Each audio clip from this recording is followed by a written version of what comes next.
All right, and we are here again, and we are back again. As always, I'm Matt. I'm Drew. And this is the Back Again podcast. This is the only movie review show where we take a sequel from the past and find out if, in fact, it is worth going back again. We're on the second half of our action movie sequel list, and today we're doing the follow-up to the 1982 48 Hours, and we are doing another 48 Hours. 1, 2, 3, 4, 1, 2, 3.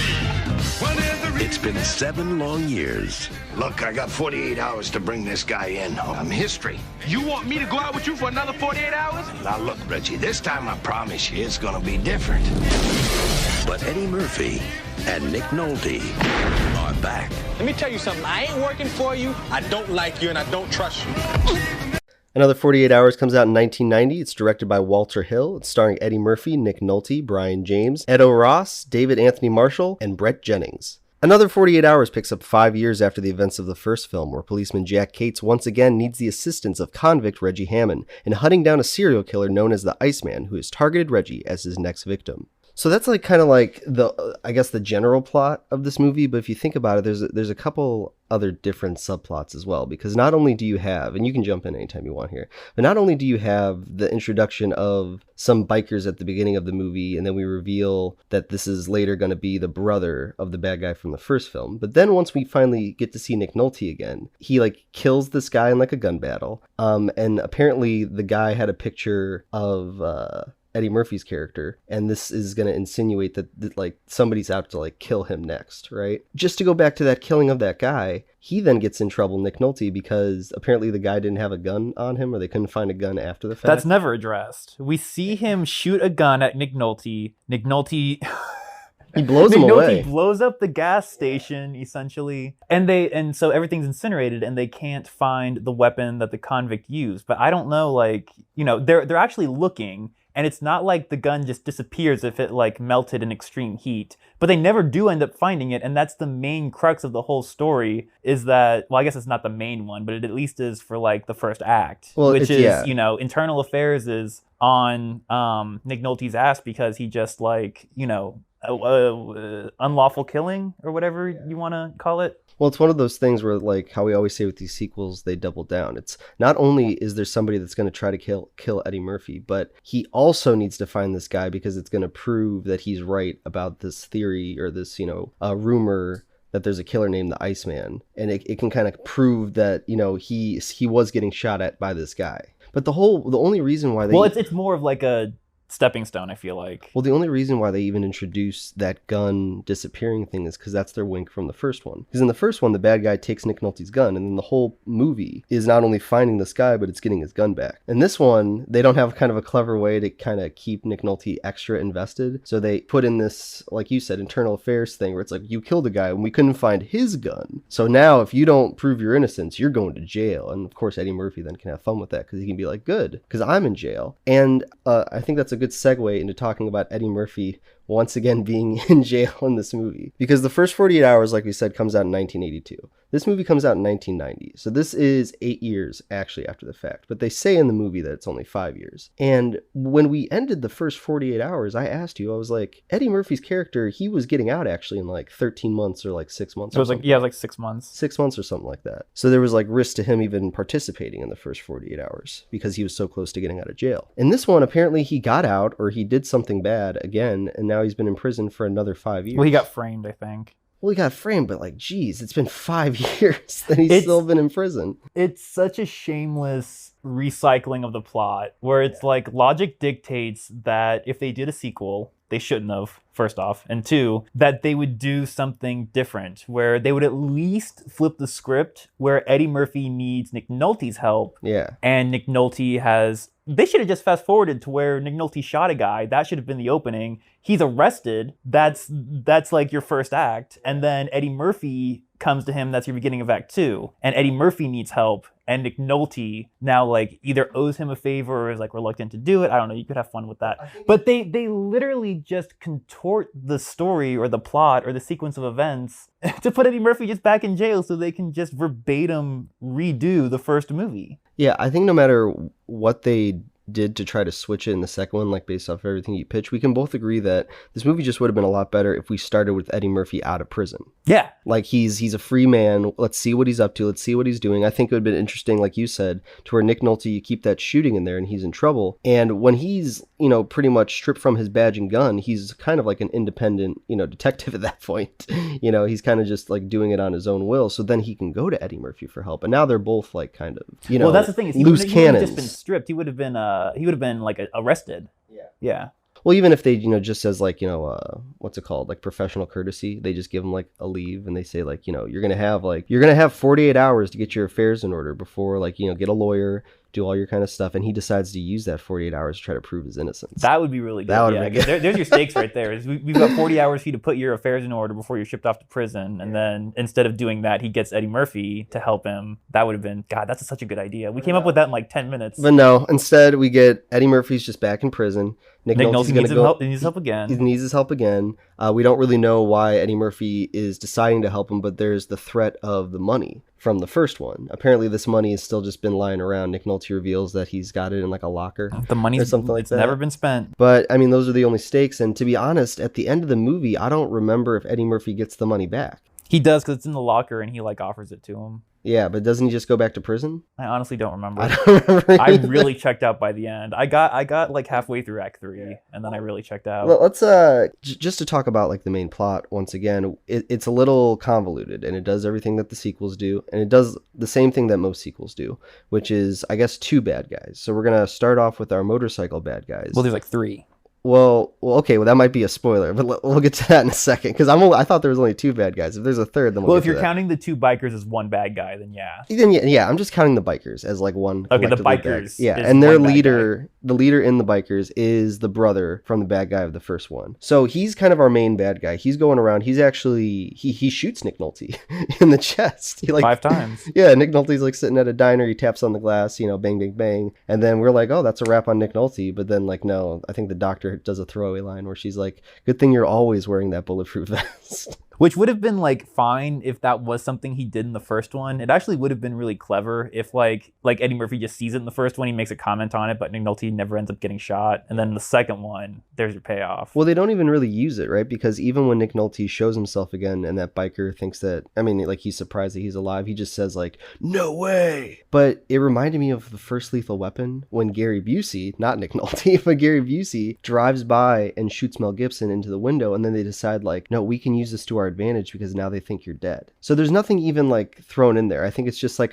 they just shoot Nick Nolte just to kind of, oh, this bad guy's really bad. We have to make sure that we know that as the audience. Well, that's the thing too, is like we were talking and we're like, especially with the opening, we're like, this looks just like a TV show. It was just super long. It was like letting all the credits go, and then it didn't look good. It looked very pixelized. And by the time you get to that point where he gets shot, it's almost like an act break for a TV show, where it's like, we got to go to commercial now, so we're going to leave a little cliffhanger so the audience will like stay tuned. And it's like, you can tell they did that because they didn't Nick Nolte's death didn't then lead to anything. There wasn't a clever play on it. There wasn't like a revelation. It's just, it's like, oh no, he's dead. Oh no, he's not. And then he's just back in the fight. It didn't even contribute to like an emotional level either. Like, I guess the only kind of emotional beat that you really have in the first 48 hours is when they really beat up each other. And they're just kind of like, letting out, I guess, their anger, if you want to.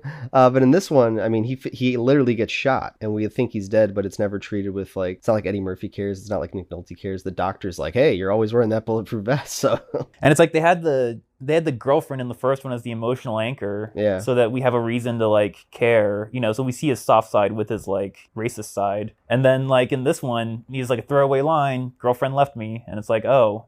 Well, yeah, because they need him to be angry and depressed, right? It would have been more why did probably. They double down on that? Well, that's because it's a sequel, right? But let's say hypothetically that he's still with his girlfriend. They're actually engaged at this point. Then when he gets shot, there's actual stakes. Then when she comes to the hospital, it's like, you've got to stop doing this. He's like, you don't understand. I got to prove my innocence. She's like, you just have to be my husband. Yeah. He could have did something like that.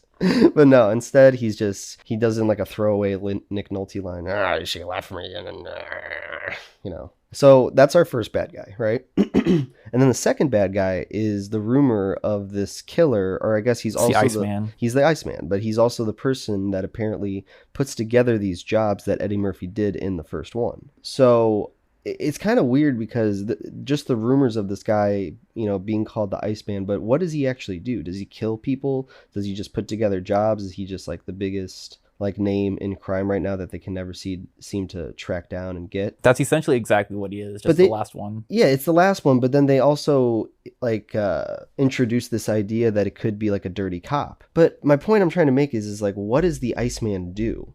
Besides just being was he like a Wilson Fisk where he's just like the head of a bunch of crime that's being taken place in the city? I don't understand why it's such a big deal for Nick Nolte to find this guy, because it's not like they're, killing cops or anything like that. They play it up like it's like a scapegoat for Nick Nolte to explain why all this bad stuff keeps happening to him. And honestly, it would have just been better if the Iceman didn't exist and it was just all in Nick Nolte's head, because he is just not that great at his job. He's a hothead and he's like a loose cannon. But instead, they just build the Iceman myth for him to react to, and then it just ends up being completely real. It ends up being exactly what he needs it to be. The plot is servicing the character. And maybe it's just a thing too of the crime in the city is just so out of control, and this is what's we don't causing... even know what city it is. But it's okay, let's say the crime is just crazy, and it makes it wears and tears on people, wears and tears on Nick Nolte, it wears and tears on his relationship, on his car, on his anger, on everything. So that's why he's got to find the Iceman, because he's got to cut the head off the snake, right? I didn't get that feeling like the city was that bad, or that crime was soaring. I got the feeling that it was soaring more in the first one, because we actually see them kill a cop in the opening scene, or not the opening scene, but in our first confrontation with the bad guy. They kill a cop in this one. They kill a cop in this one, but it's not in that first one, it really felt like a moment in the movie that was we were supposed to pay attention to. There's so much kind of bullshit in this movie. It's just everything's kind of like a throwaway. When we got to our final act, where we were I think we paused the movie, we were how much time is left? And there was only 20 minutes left, or 15. I was oh wow, this movie's almost over. Yeah, are we going into the third act? I didn't know that sounds like we're in the middle of act 2. I didn't know we learned anything so far. So we get to that club or whatever, and then we reveal that one of the detectives from the first one, who's also in the second one, is the Iceman. It's like his partner. So he's the Iceman, he's doing crime, and, So those are the two bad guys. And you said there's a third? That was a really good reveal, honestly, but they didn't build it up at all. Because it wasn't they had their misdirects where Nick Nolte was so sure that it was the internal affairs officer investigating him, but then they don't have those little moments where an intellectual or someone who has seen the movie before would know that's where the screenwriter wanted us to suspect the partner. It just ends up being him at the end. Yeah, but is it even a clever flip if all you're doing is just misdirecting? When they ham up... No, it's not. You need to have those seeds. Yeah, that's what I'm saying. So really they just ham up one character as the bad guy. They make the other guy so kind of boring and subtle. Then all of a sudden he's just, flippity-doo-dah. He's the bad guy. And then honestly, I don't even really remember how he kills him. Nick Nolte, or how he defeats him. I don't either. That was as soon as that reveal happened, that was when I checked out. Which is interesting because the first 48 hours, just to talk about it a little bit, it's not an amazing movie. I understand, but it's competent. It was competent. I understand why it was popular at its time. It was a very untraditional kind of buddy cop or buddy team up type of movie, even though there are things that are uncomfortable about that movie, especially when we deal with race and sex. But nonetheless, it still contributes something in the action genre. And also you have the chemistry between Nick Nolte and Eddie Murphy carrying that. I didn't feel like they had very good chemistry in the second one, and there just are not memorable moments. So in that first one, there's just a lot more memorable moments that stuck out to me.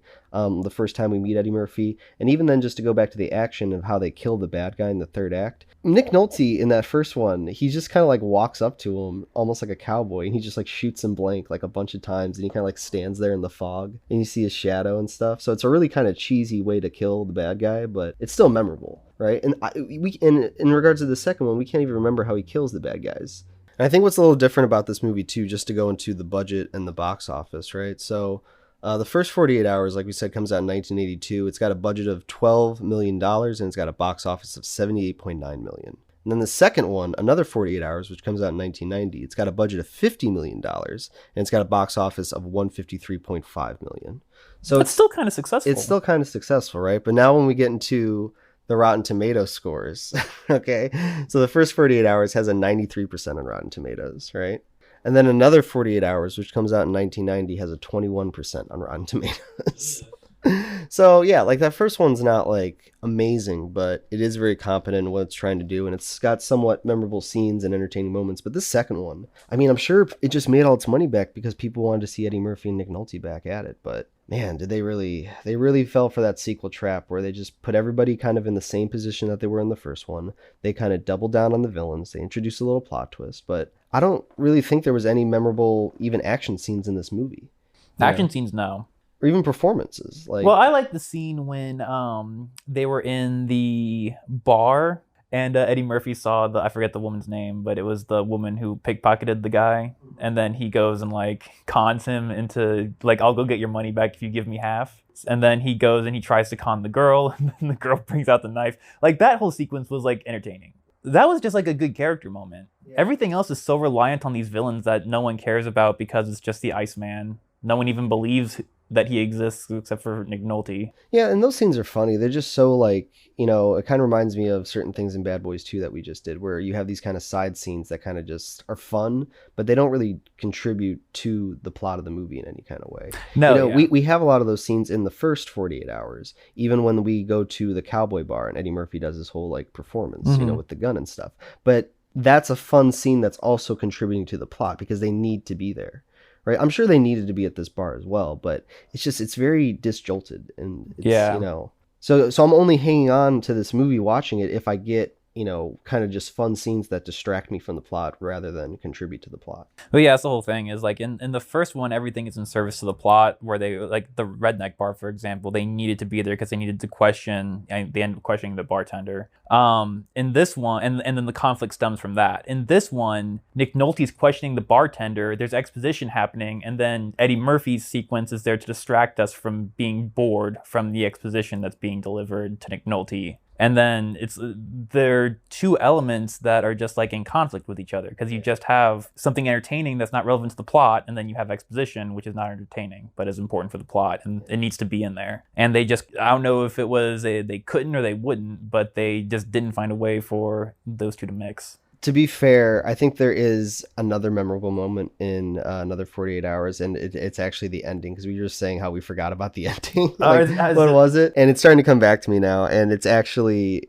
Eddie Murphy's held at gunpoint, and Nick Nolte he shoots Eddie Murphy in the shoulder. That's right. Yeah, and then he shoots the guy. So but that's the whole thing is like with Nick Nolte being shot before and these characters not being, I don't know, like if they felt disjointed, there were no stakes when that happened. But think about it. It's the exact same ending as the first one, because Eddie Murphy is held at gunpoint in the first one by the bad guy, and then Nick Nolte comes up and he shoots him a bunch of times. The only difference is in the second one, he's held at gunpoint, but he's just holding him to his chest this time. So he's using Eddie Murphy as a shield. Mm-hmm. So Nick Nolte just does what he did in the first one. He just keeps shooting straight, and he shoots Eddie Murphy, and then he shoots the bad guy.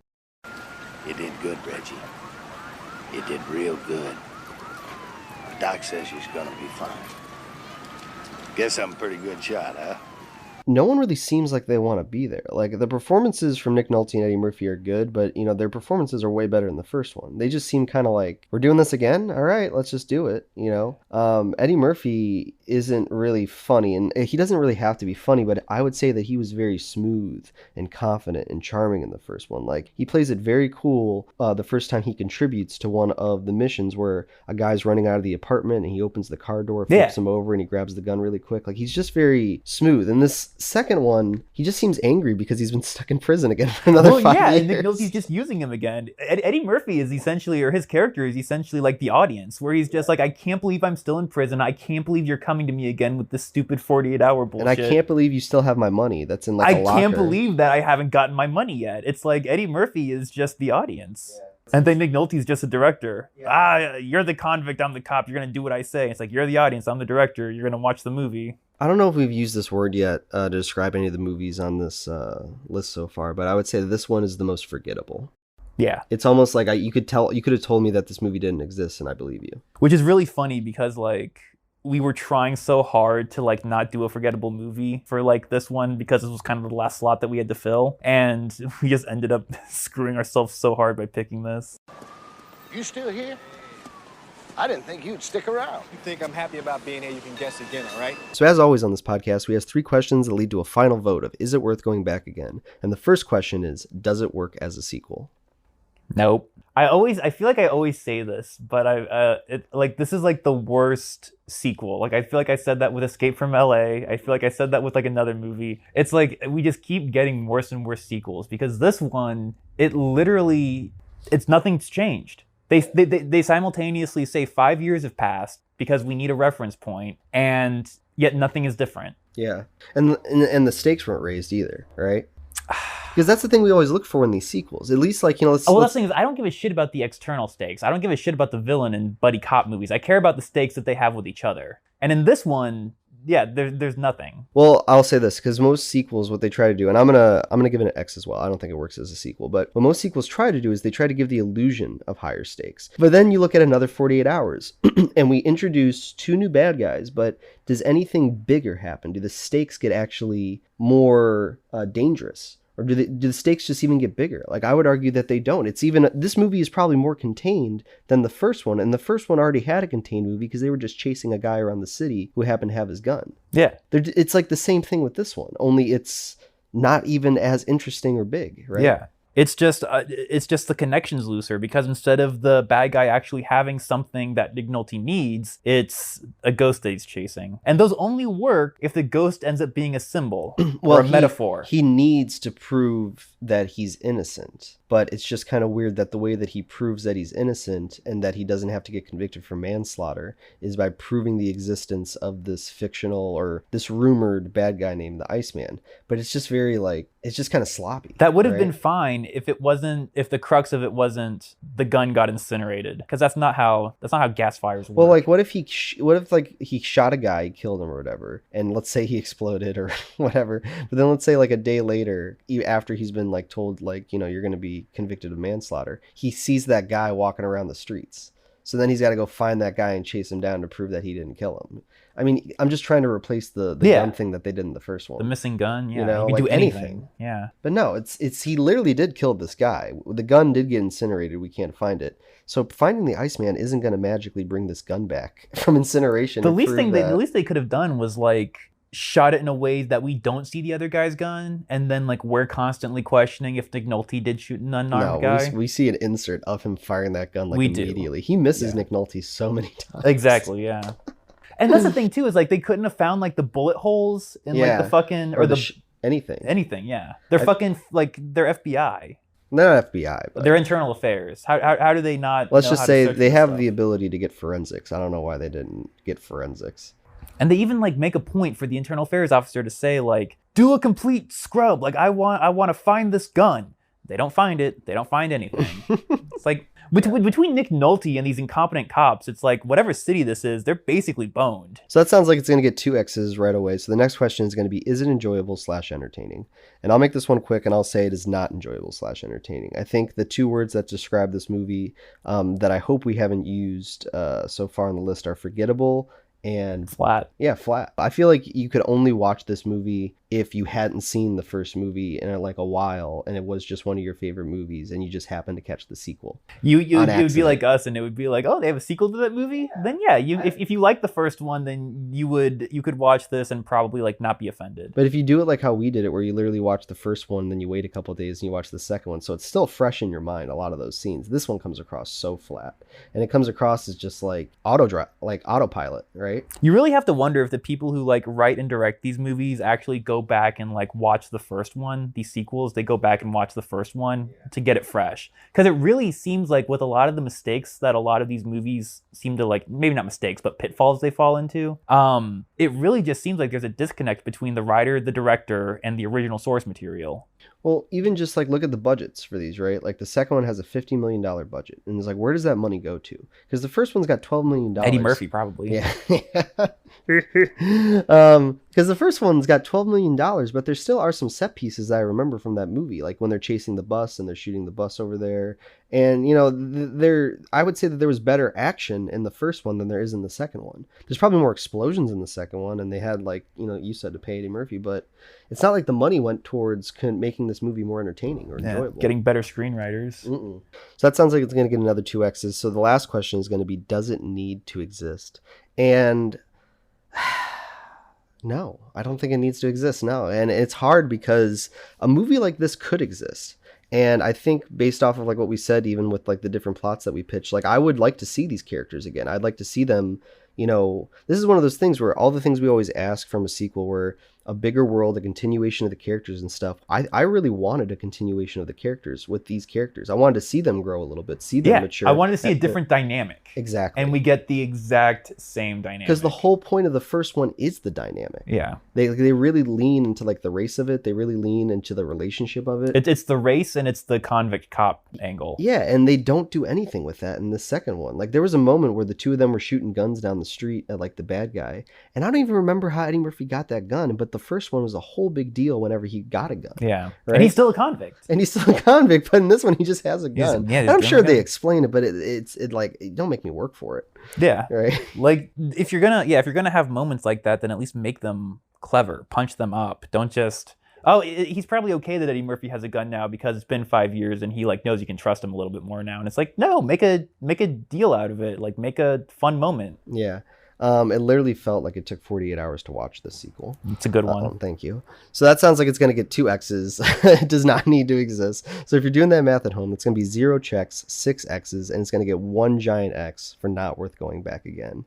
So yeah, so I don't know. It's kind of hard. This is a shorter episode because, you know, it was so long to get through. I don't think we need to drag on anymore talking about this movie. So yeah. So as always, thanks for listening. Make sure if you like this episode, make sure you like, subscribe, that you comment below. Make sure you follow us on all streaming platforms where you can listen to episodes of the Back Again podcast, and you can watch these episodes on YouTube. Just subscribe to our channel. Special shout out to Neely for doing our intro and our outro song. And yeah, outside of that, you got anything else to add, Drew? We're doing Tomb Raider next, but I don't have anything clever to say. Bye. All right, we'll see you next time.